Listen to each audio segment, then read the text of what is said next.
Hello guys, welcome to my YouTube channel. मेरा नाम निधि है और आज हम डिस्कस करने वाले हैं वेंटिलेशन के बारे में। इसके अंदर हम डिटेल्ड एक्सप्लेनेशन करेंगे वेंटिलेशन के बारे में। तो आइए वीडियो को शुरू करते हैं। सबसे पहले हमें ये पता होना चाहिए कि वेंटिलेशन होता क्या है।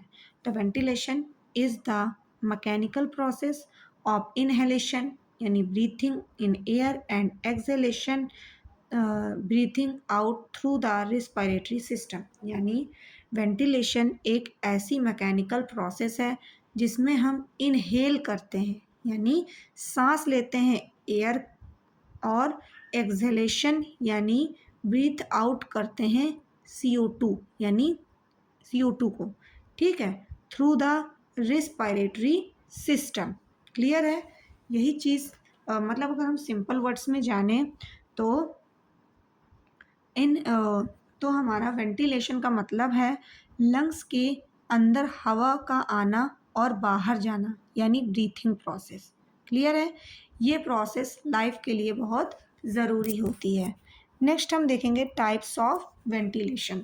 तो there are two types of ventilation. इसमें से आपका पहला टाइप है पल्मोनरी वेंटिलेशन। तो आइए पढ़ते हैं पल्मोनरी वेंटिलेशन क्या होता है। It refers to the movement of air between the atmosphere and lungs. यानी ये जो हमारा पल्मोनरी वेंटिलेशन है, इसमें जो एयर की मूवमेंट होती है वो एटमॉस्फेयर और लंग्स के बीच में होती है। इसके मेन टू फेजेस होते हैं, जिसमें से हमारा पहला फेज है इंस्पायरेशन। इंस्पायरेशन का मतलब है इनहेलेशन। क्लियर है? तो इसमें क्या होता है कि air is drawn into the lungs, यानी इसमें हम जो एयर है उसको इनहेल करते हैं और लंग्स तक ले जाते हैं। जिसमें जैसे कि ये हमारे लंग्स हैं। क्लियर है? ध्यान से समझिएगा, ये हमारे लंग्स है। इसके नीचे जो हमारा ये डायफ्राम लगा हुआ है, जब हम ऑक्सीजन को अंदर ले जाते हैं तो ये हमारा डायफ्राम मतलब ऐसा हो जाता है। मतलब अभी जब हम ऑक्सीजन इनहेल नहीं करते तो ये ऐसा होता है, और जब हम ऑक्सीजन इनहेल करते हैं तो जो हमारे लंग्स है वो फूल जाते हैं और डायफ्राम कॉन्ट्रैक्ट कर जाते हैं, यानी नीचे की तरफ झुक जाता है। क्लियर है बेटा? तो मूव डाउनवर्ड, देखिए यही चीज़ लिखी हुई, यानी जो ऐसे था वो अब थोड़ा सा डाउनवर्ड आ जाता है। The chest cavity is expanded, जिससे कि चेस्ट कैविटी जो है वो हमारी एक्सपेंड हो जाती है यानी बड़ी हो जाती है। Pressure inside the lungs decrease, जो हमारे लंग्स के अंदर का प्रेशर है वो डिक्रीज हो जाता है और हमारी एयर अंदर इंटर हो जाती है। क्लियर है? नेक्स्ट हम देखेंगे एक्सपायरेशन। एक्सपायरेशन यानी अब एक्सपायरेशन क्या है? जब हमारा डायफ्राम डाउनवर्ड कॉन्ट्रैक्ट करता है तब हमारे जो लंग्स हैं उनका प्रेशर डिक्रीज हो जाता है और बाहर इन्वायरमेंट का प्रेशर इंक्रीज हो जाता है। उस सिचुएशन में एयर मतलब हायर प्रेशर से लोअर प्रेशर की तरफ आती है।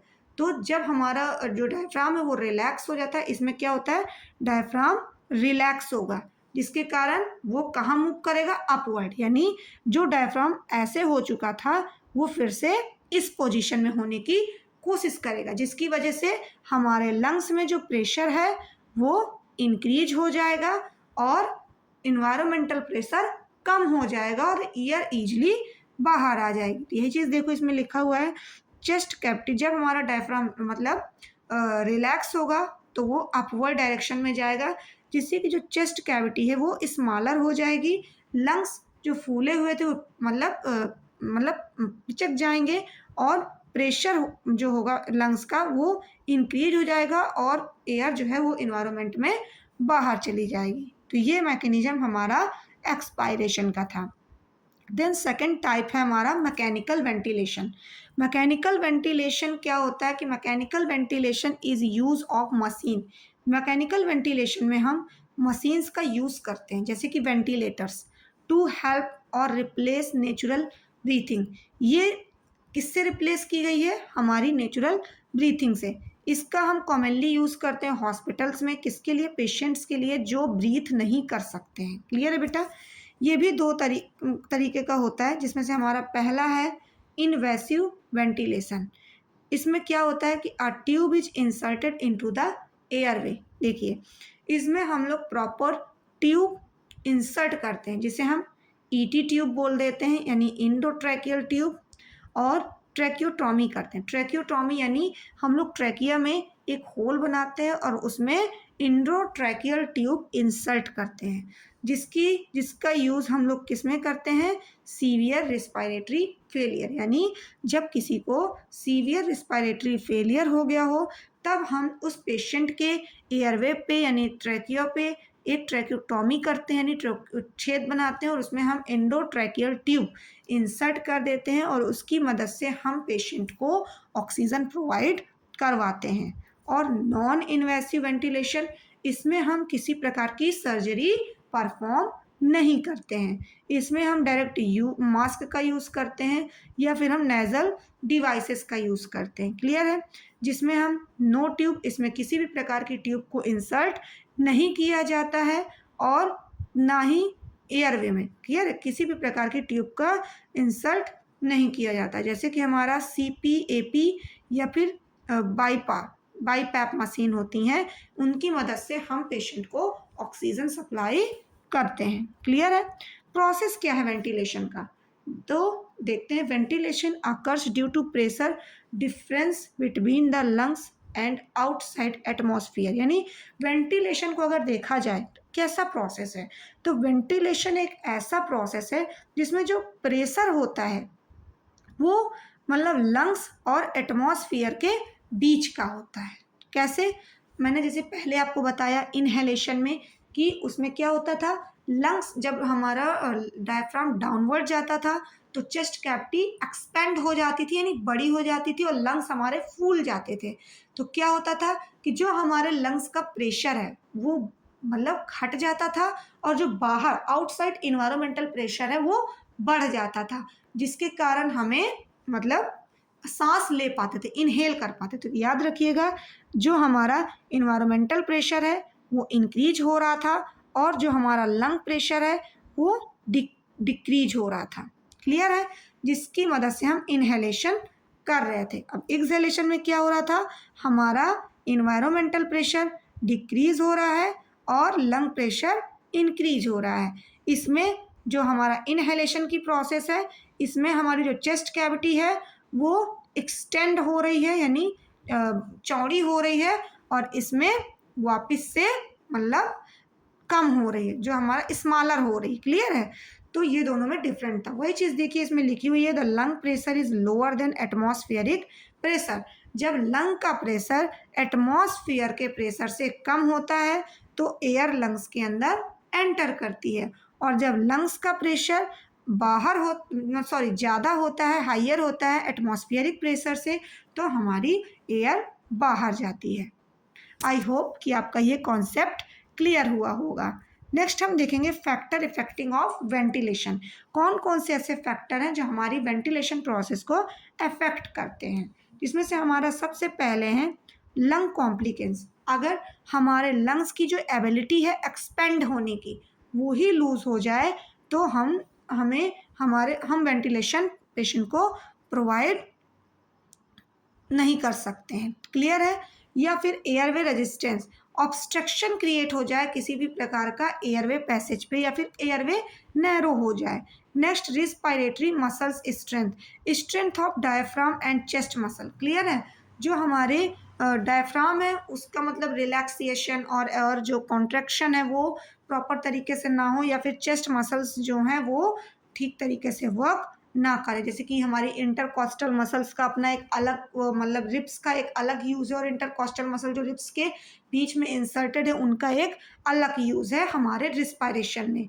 तो जैसे कि चेस्ट वॉल मूवमेंट या फिर चेस्ट अपना एक्सपेंड होना और स्मॉल होने में किसी प्रकार से प्रॉब्लम हो तो भी हमारा वेंटिलेशन इफेक्ट होगा। और या फिर न्यूरोलॉजिकल कंट्रोल, ब्रेन भी तो रेगुलेट करता है, ब्रेन ही तो रेगुलेट कर रहा है, आपके लंग्स को एक्सटेंड कर रहा है, लंग्स का प्रेशर बढ़ा रहा है और घटा रहा है ज़रूरत के हिसाब से, डेप्थ को भी कंट्रोल कर रहा है और ब्रीथिंग रेट को भी रेगुलेट कर रहा है brain.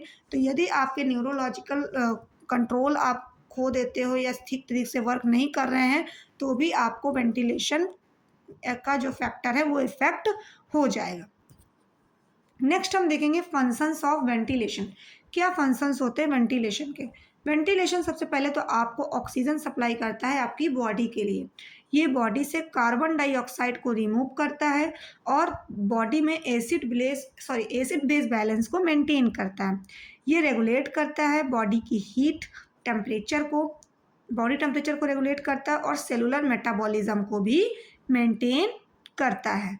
Next, sign of poor ventilation. यदि आपका प्रॉपर वेंटिलेशन सही नहीं है तो आपको क्या क्या साइंस दिखेंगे अपनी बॉडी में? सबसे पहले आपको डिस्पनिया दिखेगा, ठीक है।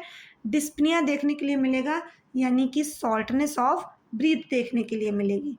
Rapid and slow breathing pattern देखने के लिए मिलेगा, यानी आपको हो सकता है कि ट्रैकिपनिया और ब्रेडिपिनिया जैसी समस्याएं देख सकती हैं।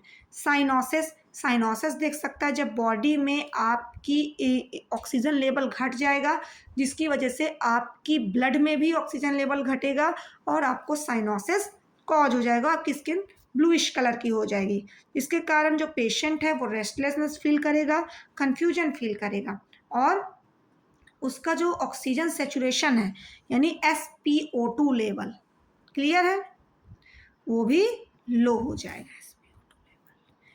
तो आगे हम देखेंगे कि जब हम वेंटिलेशन किसी पेशेंट को प्रोवाइड कराते हैं तो उस समय नर्सिंग रिस्पॉन्सिबिलिटीज़ क्या होती हैं वेंटिलेशन के दौरान? तो सबसे पहले जो नर्सेज होती हैं वो रिस्पायरेटरी रेट को और ऑक्सीजन सेचुरेशन को मॉनिटर करती हैं। ये एयरवे पोटेंसी को मेंटेन करती हैं, प्रोवाइड करती हैं प्रॉपर ऑक्सीजन थेरेपी यदि उसको रिक्वायर है, पेशेंट को रिक्वायर है। पोजीशन, जो पेशेंट की पोजीशन है वो भी प्रॉपरली अच्छी होनी चाहिए और इम्प्रूव ब्रीथिंग, क्लियर है। Next, observe for complication. Nurses जो होंगी वो हर तरीके के कॉम्प्लिकेशंस को ऑब्जर्व करेगी और यदि उसको ज़्यादा कॉम्प्लिकेशन तो वेंटिलेटेड पेशेंट के जितने भी कॉम्प्लिकेशंस हैं उनको देखेगी। तो आज की वीडियो में इतना ही। आज हमने डिटेल्ड में वेंटिलेशन पढ़ा। यदि आपको इस वीडियो से रिलेटेड कोई भी चीज़ अगर समझ नहीं आई हो तो आप कमेंट सेक्शन में पूछ सकते हैं। तो आज के लिए इतना ही। Thank you.